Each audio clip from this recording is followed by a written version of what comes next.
Hello everybody, thank you for viewing my channel. If you have not subscribed yet, please do subscribe. Tell all your friends to subscribe, tell your friends about my channel, videos, whatever, and you know, more subscribers I get, more content I can get up, all that good stuff. So, I know people's been waiting for this for a while. This is actually going to be part 2 of my review of The Master. I do apologize for taking so long, but I had been on vacation.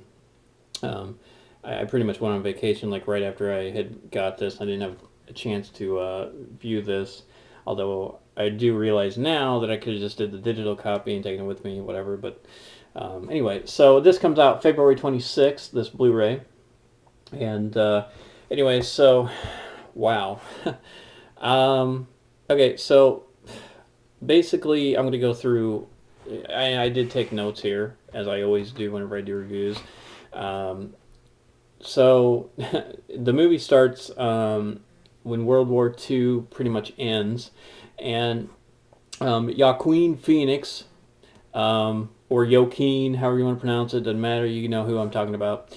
He plays a guy named Freddie Quell in the movie. And so, anyway, at the beginning of the movie, World War II ends, and World War II veterans seem to have like PTSD, post-traumatic stress disorder, for those of you who don't know what that is, and they seem to be being treated for it, or talking to doctors for it. And Freddie, after the war, he starts as a photographer in a department store, and he gets in a fight, runs away from the department store, and then he starts, after the department store, he goes on to a cabbage field, and he's working there. Mind you, the whole time that Freddie is an alcoholic, so he mixes his own alcoholic drinks out of stuff that he finds. And while on this cabbage farm, he had mixed some alcohol, and he was serving it to people, and some people had accused him of poisoning some old guy, so they ran him off the farm. Later on, supposedly Freddie had been drunk, and he stumbled upon a ship where he meets Lancaster Dodd, who was known as the Master, and that's played by Seymour Hoffman. And so he seems to be like somewhat of kind of like a hypnotist on the ship, and he records sessions and whatnot. And so anyway, Lancaster has a conversation with Freddie, and he records it, obviously. And Lancaster calls this process of questioning, actually processing is what he calls it. And we find out a lot bit about Freddie and his background when he does that. And after a while, Freddie recalls his 16-year-old girlfriend, Doris. And so anyway, it seemed like this whole time that Freddie had been hypnotized by Lancaster or the Master. Finally, after a while, they arrive in New York. And so in New York, they're in a house, and Lancaster does the session. He calls it, basically, it's kind of like, what I get out of it is past life hypnotism. So there's these people who are hypnotized, and then they talk about what they may have been in a former life. And Lancaster, or the Master, talks about how spirits are alive and well, but they carry on in a different vessel. So basically, an old warrior could be, his spirit from the past could be now in a woman's body today, or at that time, or the time of the movie. So he calls it dehypnotization, and kind of like an awakening is what he called it. There was a skeptic at this New York house, and he calls it actually The skeptic calls it time travel hypnosis, and then there's a whole argument about that. So Freddy finally that night, after the skeptic argues with Lancaster, Freddy goes and pretty much beats up the skeptic for questioning the master. And so, okay, after that, it turns out that Lancaster has a warrant for his arrest for supposedly operating a medical school without a license. So he gets arrested. Freddy gets arrested at the same time, too, for pretty much interfering with official acts. And then after Lancaster gets out of jail, they mention the cause. And Lancaster's son-in-law thinks that Freddy is actually a spy because he kind of just stumbled along from out of nowhere and whatnot. So anyway, after all that, they go to Arizona, Phoenix, Arizona, actually, to present a second book. Book number 2, I believe, was called The Split Saber, I think is what it was named. And so they want to release, the master wants to release his second book in Phoenix, Arizona. So the publisher talks to Freddy, who basically says the book pretty much sucks. I'm just paraphrasing. And then, so Freddy takes him outside and pretty much attacks him, and for saying that his book sucks. And then after a while, they play a game in the desert called Pick a Point, where they pick a point far off in the desert, and then they ride a motorcycle as fast as possible toward the point.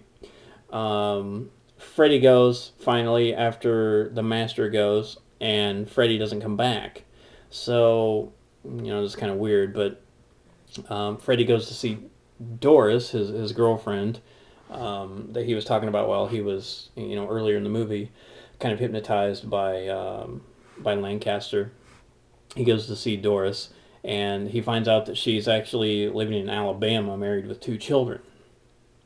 So, Freddy is in a movie theater later on, and he kind of has like a dream where he gets a phone call from the master, who says that he's now in England, and Lancaster, who is the master once again, says that he can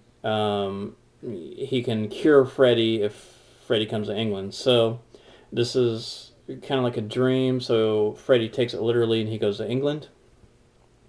What I caught, and I'm not quite sure if this is true or not, but this is what I caught. I haven't really seen this in maybe other reviews that I've seen about it, but what I caught is, it turns out, because when they first met, Freddy and Lancaster,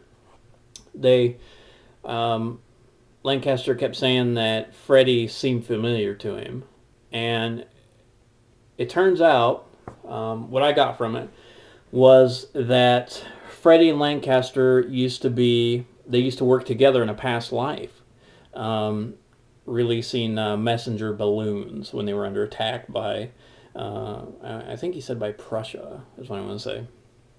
So anyway, after finding that out, Freddy goes and picks up a woman from the bar, and then he kind of goes into this questioning that Lancaster had went through with him to kind of find out more about the girl. And then it shows Freddy on a beach, kind of like at the beginning, where they show, and it pretty much ends the scene right there.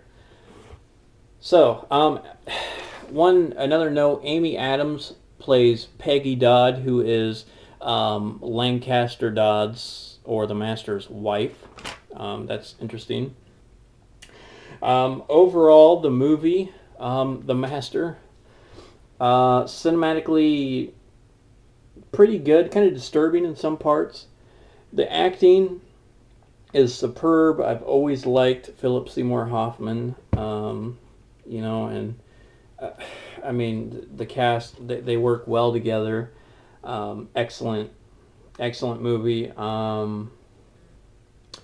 far as as a movie as a whole, as a rating, I will give this a 5 out of 5 stars. The Master, 5 out of 5 stars. I highly recommend this movie. Um, it's just a great movie to have in your collection, great movie to watch, and I mean, you'll want to watch it again after you see it the first time. Special features that are included on this Blu-ray are it contains 102 minutes of special features. It has a Back Beyond special feature, which are outtakes and additional scenes. It has teasers and trailers. It also has another special feature called Unguided Message, which is 8 minutes of behind-the-scenes short, basically. And then it also has the Let There Be Light, a 1946 John Huston's documentary about World War II veterans. So, this DVD is completely packed with special features, extras, the Blu-ray. It comes with DVD too, the combo pack. Special features, extras, everything. Highly recommend this. Once again, The Master, 5 out of 5 stars. Comes out on February 26th. Reserve your copy today. And I'm going to have a written review, a little more detailed written review on my website, www.entertainmentsourcenw.com. I will have the actual address in the description there of the video. And yeah, that is my review on The Master, the Blu-ray. Once again, I want to thank the Weinstein Company for sending me this movie to review. And please, subscribe, comment, like my videos, tell all your friends, and I have some more reviews coming up of some more movies. So, yeah, thank you once again. And be sure to check out my website. And until next time, have a wonderful, wonderful day.